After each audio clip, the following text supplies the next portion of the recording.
Joe Biden announces another student debt relief plan. Why? Well, according to NBC News, it's because he is hemorrhaging the youth vote.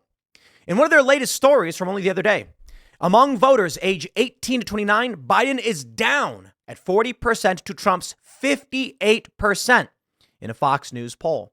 We have seen similar polling over the past several months that show Gen Z is bailing on Joe Biden, and many in Gen Z are now supporting Donald Trump. But I don't believe the picture is so simple. I don't believe the issue is that Joe Biden is losing his supporters to Donald Trump. I believe Donald Trump is gaining supporters among the under 30 generation. And I believe Joe Biden is losing supporters because he's not far left enough. There are other issues, too. I do think there are many young Gen Z types who are getting older, experiencing the workforce, and realizing these plans from Democrats do not work. And you know what we'll do? We'll pull up stats from Hasan Piker. You know, I'm glad to say his name again because his viewership has dropped dramatically. Now, for those that aren't familiar, the New York Times profiles this guy 4 years ago. He is the top streamer on Twitch at the time. I believe he was at the time, but there was a period where he was, and it is leftist progressive politics. As of today, he's nowhere really to be found. His viewership is in decline. His subscriber base is sinking. And many say it's because he outright supported Hamas after the October 7th attacks. Now, I don't know about any of that. I do think it's fair to say when you see polls showing young people skewing more towards Donald Trump, it's actually quite simple. I love this phenomenon of taking a progressive youth and then handing them their first paycheck. Why? They go, hey, I'm supposed to be getting $20 an hour, and I worked 40 hours this week. Why is my paycheck only $500? And you're like, it's called taxes, my friend, and the government gets a good portion of it. I remember I had a job at a fast food restaurant when I was, I worked at my family's family business when I was a kid, when I was like 10 to 12. And I got tips and whatever. And it's not really the same as like a job. But it was my first like actual job. I also like mowed lawns and stuff when I was a kid. But my first actual job where I filled out an application was at Portillo's Hot Dogs. And I remember getting my first paycheck and it was so small. I don't really notice the taxes. I was getting like $100 every other week or something, working a few hours, 16, handing people burgers and fries. And then at 18, I got a job at American Eagle Airlines at O'Hare. And I was getting paid something like $10.25 an hour. And I was broke. Man, I really needed money. I couldn't afford shoes. I couldn't afford an apartment. My car was falling apart. I couldn't afford to get to work. And so I'm like, I've got to pick up shifts. I've got to work these extra hours. And then my first paycheck came and I went, whoa, what something's wrong. And they all started laughing and they're like, yeah, welcome to work. And I was like, what? No, seriously, it was like 40% of my check. And they were like, yeah, what did you think was going to happen? And I was like, no, hold on a minute. So I was calculating hours. I didn't think I'd pay that much. It was impossible. It was impossible to make it to O'Hare Airport every day, waking up at 3 a.m. I did not make enough money. It wasn't possible. You have to work something like I would work double shifts and I would work 16 hours Saturday, 16 hours Sunday, and I wasn't cutting it. It just wasn't working. And so I was like, dude, I'm done. This does not pay enough. It was like I couldn't even get a down payment for an apartment. Nothing made sense. And so I was like, that's it. I'm done. Now, this is when I'm 18. Now, a lot of these kids, Gen Z, are more likely to go to college. And what I think we're seeing is these kids are experiencing what most people experience when they leave the confines of the institutionalized learning facilities in their family. And that is taxes rip you off, shatter your planning, and you don't even know where the money's going. And now you've got a Gen Z that can't afford an apartment, can't afford to have a family, can't move out and get their own place, but they can see each and every penny that goes to non-citizens and to Ukraine. And for that matter, Israel. And I think it's pissing them off. This story from NBC News is actually about Biden announcing his new plans to provide student debt relief for millions. What I love about this story is that in their video, NBC News has no problem showing 2 NBC News polls and a Fox News poll showing Gen Z voters skewing towards Trump. They have no problem saying it, but boy, nobody wants to write the article titled Gen Z is skewing towards Trump. to be fair. Despite this polling and these stories, there are stories suggesting Trump is losing among Gen Z. Newsweek reports Donald Trump suffers major drop in Gen Z support. And this is among the same polls. In March, it was Harvard Caps Harris showing that Trump's Gen Z support only at 35%, when the previous month it was at 55, which is really interesting. In January, it was 43. Before December's polling, Harvard Caps designated the nation's youngest voters 18 to 34. So it did change. So from before December, that may have an impact here. But I'll tell you what I think. I think one of the reasons we are seeing this transformation is because Joe Biden isn't far left enough. So I think what's happening among Democrats is, what do you call it? It's like you got there's like a pile of goop on the ground and you hit it with a hammer and it splatters all over the place, right? I don't know how else to describe it. I'm not trying to be disparaging to Democrat voters. Certainly I don't like the politicians. What I mean is some go left, some go right.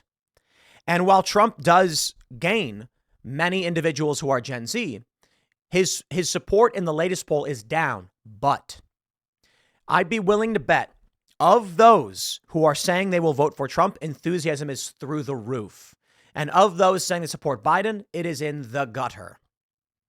Then you have people on the left who are more moderate, don't want to vote for Biden or Trump. And then you have more leftists who are furious over Israel and won't support Democrats because of that. Meaning the people who say they're voting for Trump are unified and likely to vote for Donald Trump. But let's take a look at the data. And let's take a look at some, and we'll speculate quite a bit and see where we're currently at. We have this video. Let me jump back to NBC's story, and we'll play what they have to say.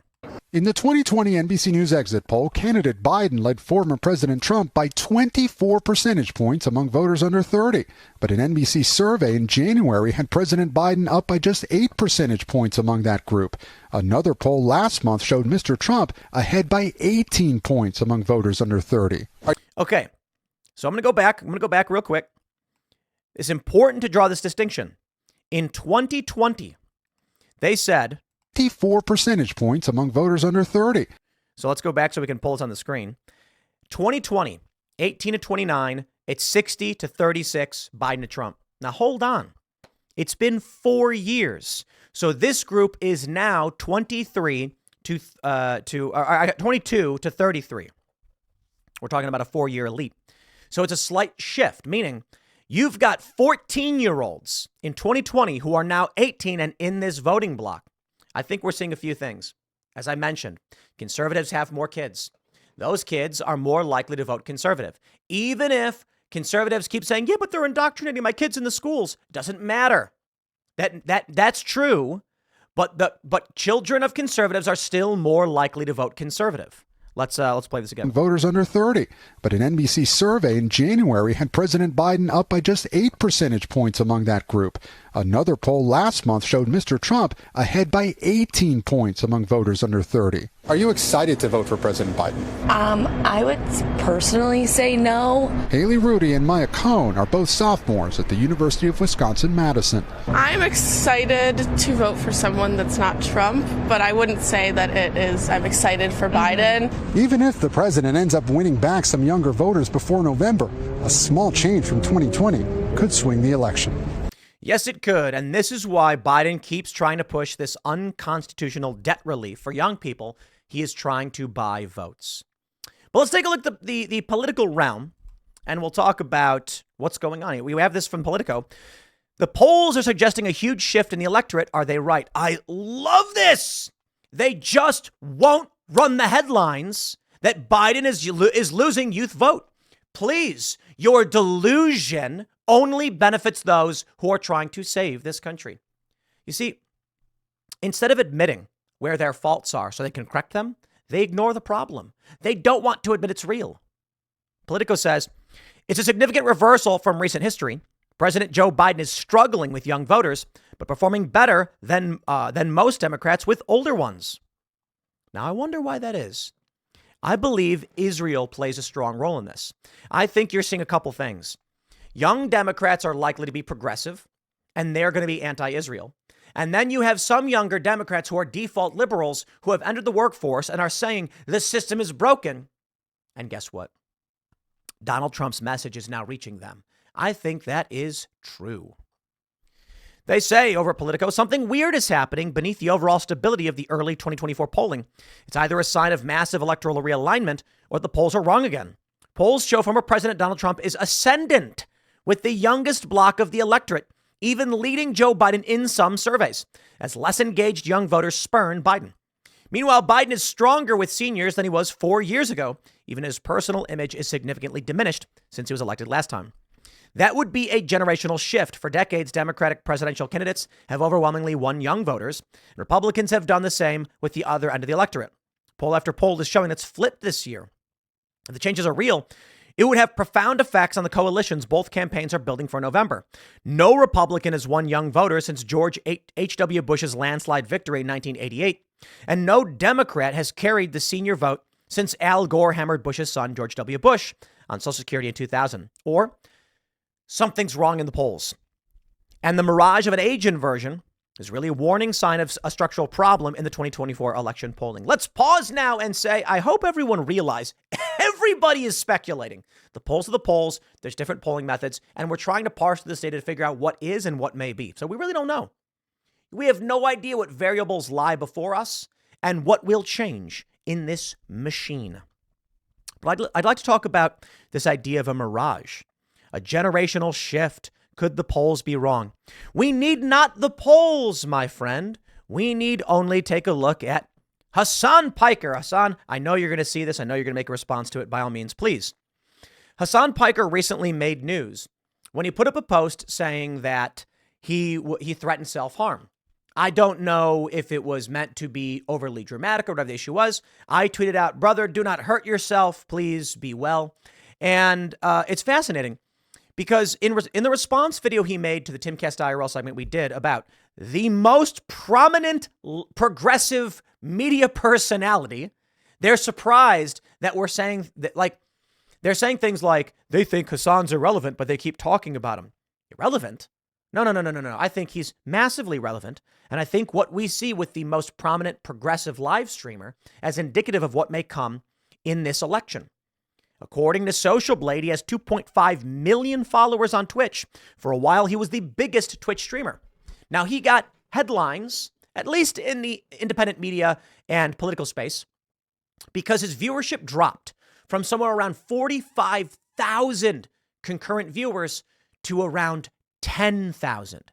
A massive drop off. In response to this, there were posts purporting to be from Hasan himself saying that he was angry and depressed and nobody was watching his streams and they were bangers and that he was going to quit or hurt himself. Now, we talked about the issue of depression on social media. Look, it is the natural cycle of life. There were people, I read this story about Dave Foley. He's a funny guy. He was the lead on news radio. He's making a lot of money. And then news radio stopped.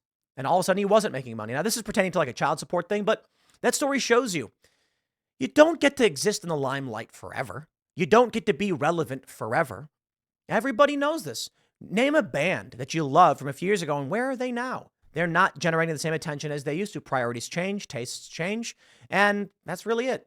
Some people do make long careers. Some people are one-hit wonders. You can't end your life over it. But what I see here is that the view and function of Hasan is indicative of a shifting Gen Z base for a variety of reasons.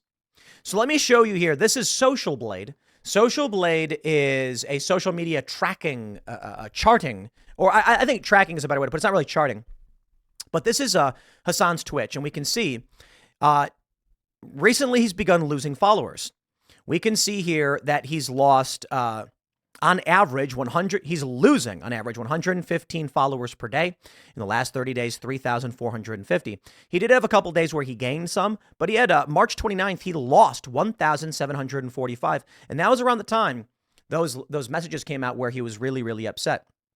We can see here, many people are saying that the cause of Hasan's viewership to decline is due to October 7th, the attack on Israel, where he said things like even babies are settlers.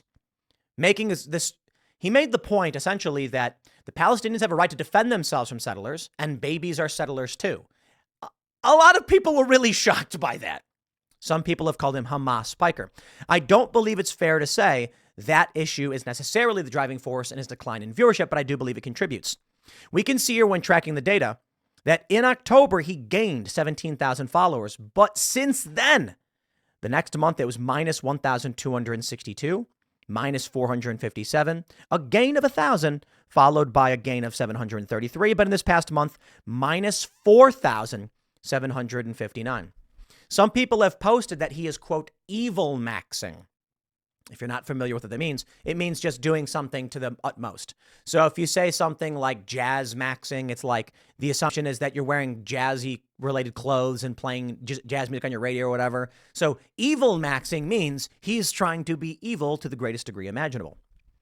Now, I have this from The Quartering, March 27th. He says, this is Hasan Piker's average viewership. Notice that peak that I've circled.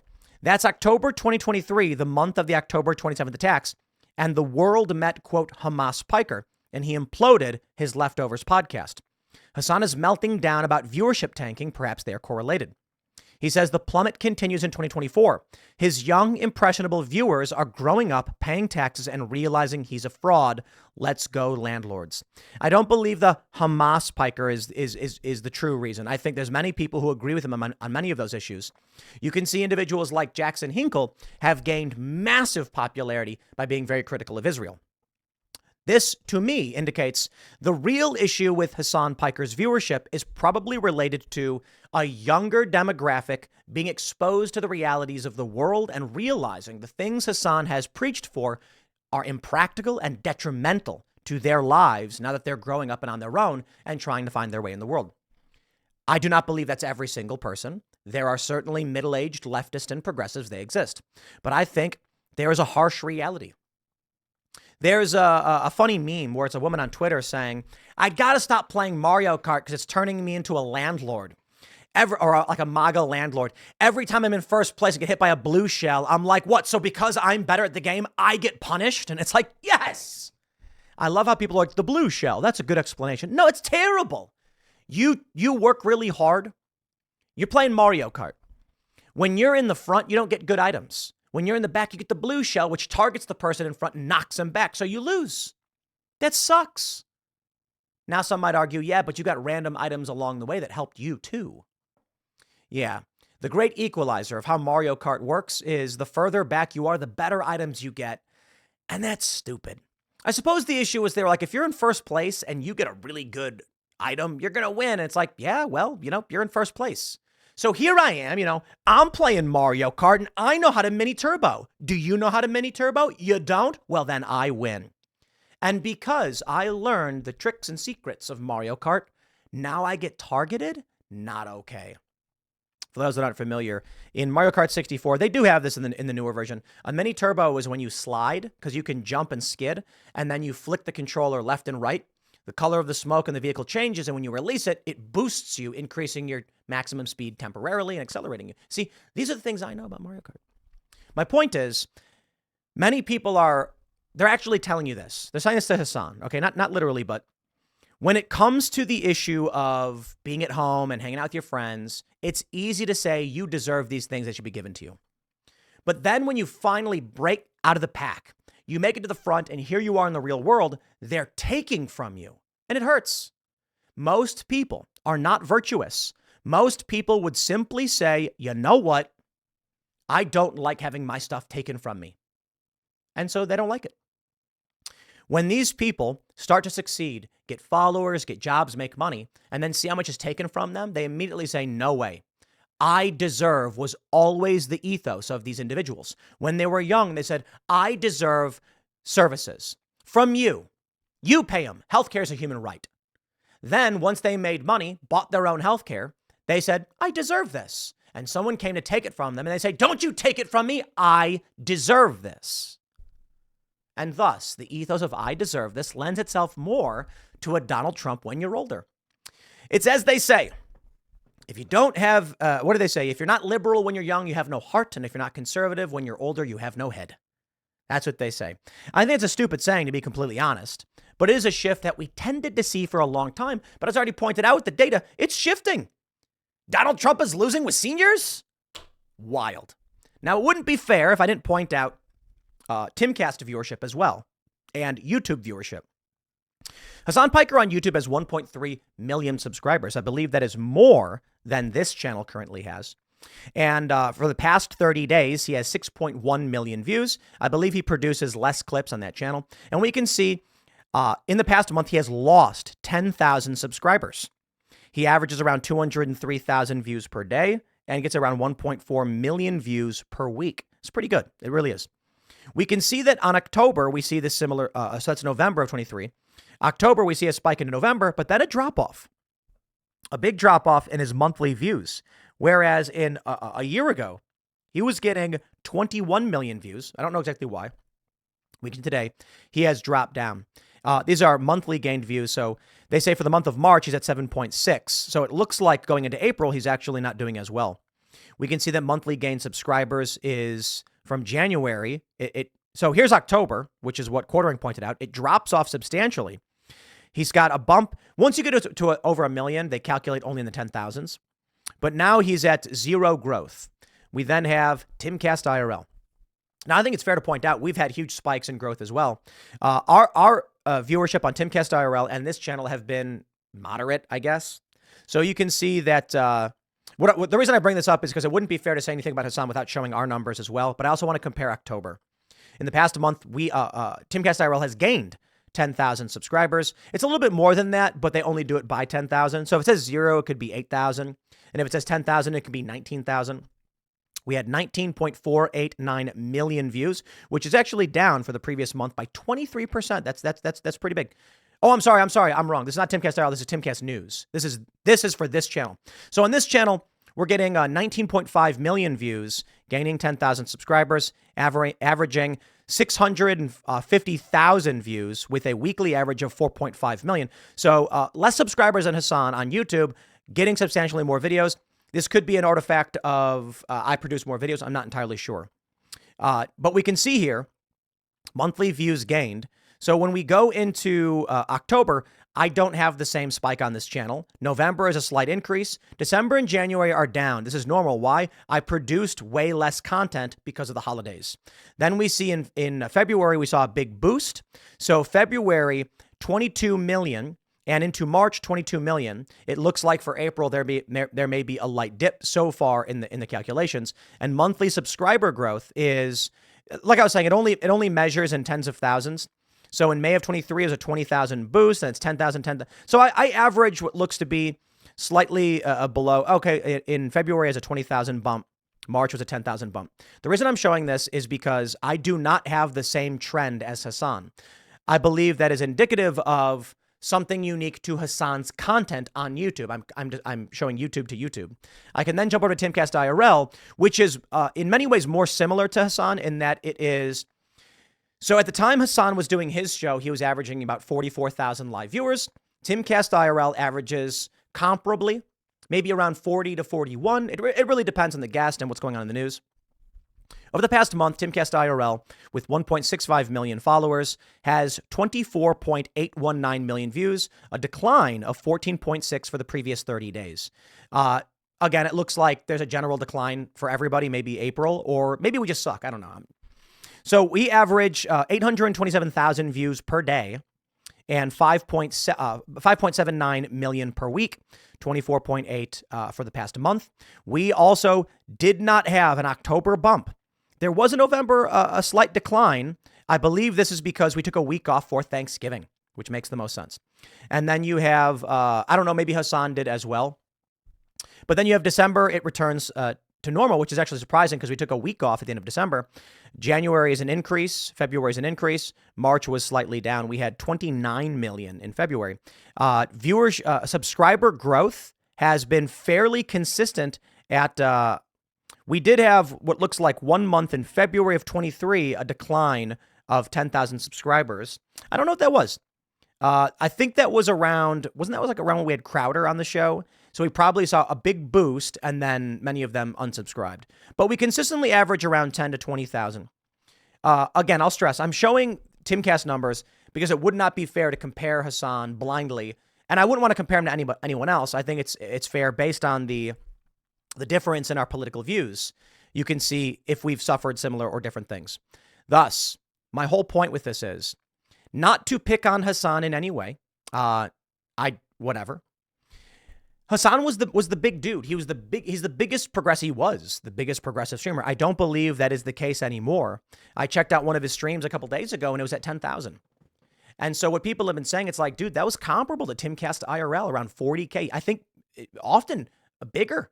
Granted, he was doing longer shows. It's a different format, but it was typically slightly above IRL's live viewership, where we've been hitting maybe like, I don't know, 39 to 40. I think last night was like 39,000 peak concurrent viewers. And he dropped off like that. I don't believe a drop off like that is purely just because of Israel-Hamas. I believe it's a combination of things. I think what we're seeing, and I'll stress this again, the reason I'm saying this about Hasan is not to pick on one guy or to drum up drama or whatever. By all means, Hasan can make his response video. His community is dwindling. There are a bunch of reasons why that may be happening. I think a strong reason is that many in Gen Z are realizing this political ideology doesn't work. Why is it that Gen Z, who should be inheriting buildings, businesses, industry, we're talking about people who are 25, okay? You are becoming leaders. You are entering the workforce. They should be at the point where they're becoming millionaires. Not literally every Gen Z person, no. But this is the age of the emergent professional. Instead, they're watching luxury hotels be given to criminal aliens who aren't from this country. You want to talk about the idea of entitlement? It is fair to say that the younger generation is entitled to the fruits and labors of the older generation, 100%. The Brooklyn Bridge is handed down to us. We must maintain it. But it was built by men, and for which we stand on the shoulders of giants. We inherit that bridge, which means when the building is built, when the homes are built, when Gen Z enters the workforce, they should be inheriting access to these things that their forefathers, ancestors, parents, grandparents, and neighbors have built. It's how it works. The old generation dies. The properties and wealth are handed down to the next generation. Gen Z, of course, isn't going to inherit multi-million-dollar properties. Some will when they have rich parents or find out they have a long-lost uncle who left them everything. But no, at 25, you're supposed to be inheriting the middle management jobs. You're supposed to be getting salaries where you can finally afford to save up for a down payment on a house. And it's not happening. And why isn't it happening? Well, for some of these people, they're going into the workforce and realizing their tax dollars are being taken from them to fund war in Ukraine and Israel. For many of them, they don't like Israel. That's a kick in the butt. You mean when I vote for Democrats, this is what they do? Yeah. And hey, I'm not going to stand shoulder to shoulder with these kids on their moral positions over the Middle East and their activism, but I'll certainly stand shoulder to shoulder with them in saying, how about we keep our tax dollars here, fix the pipes in cities that got lead in their pipes, secure our borders, bring back our jobs, and how about that house actually be given to a 25-year-old who wants to start a family? I'll tell you this about student loan forgiveness. I'm for it. I'm not for what Joe Biden's doing. I think it's a crackpot attempt at trying to buy votes. But I'll tell you this. We cannot persist in a system where young people are saddled with debt, so much so they can't afford to start a family. I don't care if they want to have kids or 27 girlfriends or whatever they want to do.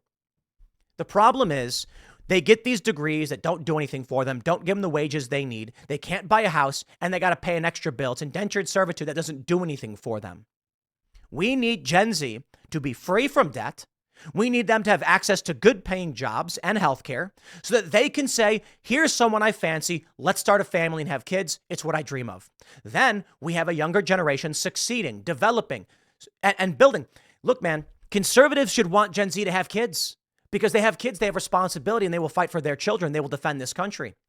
But it is the debt that is one of the main hurdles stopping them from succeeding. I think young people are seeing all of this and they're saying, dude, this is BS. And for this, a prominent progressive streamer like Hasan Piker loses his viewership. He's streaming to young Gen Z kids who are watching on Twitch. They're now older, and a variety of things happen. Many of them are still progressive, but they just don't watch that often because they're at work now. They graduated from high school. They got a summer job, can't watch. Some of them now entered the workforce and they're busy at work, can't watch. Some have entered college, can't watch. We at Timcast IRL, we track these numbers. I know all about it. In the winter, viewership goes up. In the summer, viewership goes down. I'm not going to cry about it. I'm just going to keep doing what I feel like doing. And we'll grow to the best of our abilities that we can grow. It's why the business evolves. It's why we do different things. It's why we have the Culture War podcast on Friday mornings. It's why we launched a coffee company. It's why we're doing events. It's why we're buying physical locations. Because you have to expand and evolve your business. Otherwise, you'll end up like Blockbuster. But aside from that, I'll stress again, I'm not trying to rag here on Hasan. But what I love the most is the comments. When Hasan responded to our Timcast IRL segment talking about his decline in viewership, comments were saying, I used to be a fan of Tim Pool, but then I realized he was a grifter and now I watch Hasan. I'm like, that's not true. Sure, there's probably some people, but I don't understand how a person could claim to watch the segments I produce, me being the notorious milquetoast fence sitter who doesn't take a position on things mostly, and they're like, he's a grifter. What? I didn't even give an opinion. Like, I didn't even choose. I'm not, it's like, Tim, who's right? Israel Palestine. I'm like, I don't know, man. I just don't think we should pay for it. So what is there really to be like, he's a grifter? Okay, how about I just choose one of the sides? I don't know. That's why I think these things are mostly BS. When you can see that our viewership is in steady growth and it follows the ebbs and flows of the political cycles, and that's what a political show does. And our revenue has been growing. We've been building up the business. I'll tell you this too. Perhaps one of the issues for Hasan really just comes down to business acumen. And for me, for instance, in November of 2020, we were getting like 120 million views per month across the entire network. And that put a huge target on our back. It made a lot of money. Holy crap, we made a lot of money. Like, for real. You can understand how much money there was. And I said, it's not about the views. It's about the quality of the viewer. And so that's when we shifted to launching our Timcast.com members, where I would much rather have, I wish I had these numbers, but like, you look at the Daily Wire, what do they have, like 1 million paying subscribers? Damn, I'm jealous. I'd rather have 10,000 paying members than 100,000 followers. 10,000 paying members who care. You don't need to own the world in order to succeed and build up a business. What Timcast needs is dedicated audience members who believe in the mission and like the content we produce, who are willing to pay $10 a month to watch our uncensored show. We have a whole extra hour-long podcast, Monday through Thursday. Maybe we should figure out a better way of distributing it and making money, because it's a call-in show, a segment followed by 4 to 5 call-ins, Monday through Thursday for an hour. $10 a month, and you get access to all of them. It's about 20 or so per month. And we do that, and that's basically what sustains the whole operation. Because I do make money off the YouTube videos, but I decided instead of mass producing content and just cranking it out, we should do less content, but to people who genuinely care. And that's been the mission for some time now. Long story short, outside of all the business stuff, I think what we're seeing is a shift in the youth vote as they get older. It was always going to happen. But what that means is Hasan can't age with that same demographic and maintain the same worldview. I jokingly said on Twitter, it's time for him to go full MAGA. But he's going to have to now evolve with his viewers. The problem, he's already a millionaire. So he already knows the pitfalls of taxes and financing and home ownership. I would only assume then he just says things he thinks are progressive to maintain the audience, and eventually it doesn't work. We'll see how this goes. I think the Gen Z shift is really interesting, but there's more news to come, so I'll leave it there. Next segment is coming up at 4 p.m. on this channel. Thanks for hanging out, and I'll see you all then.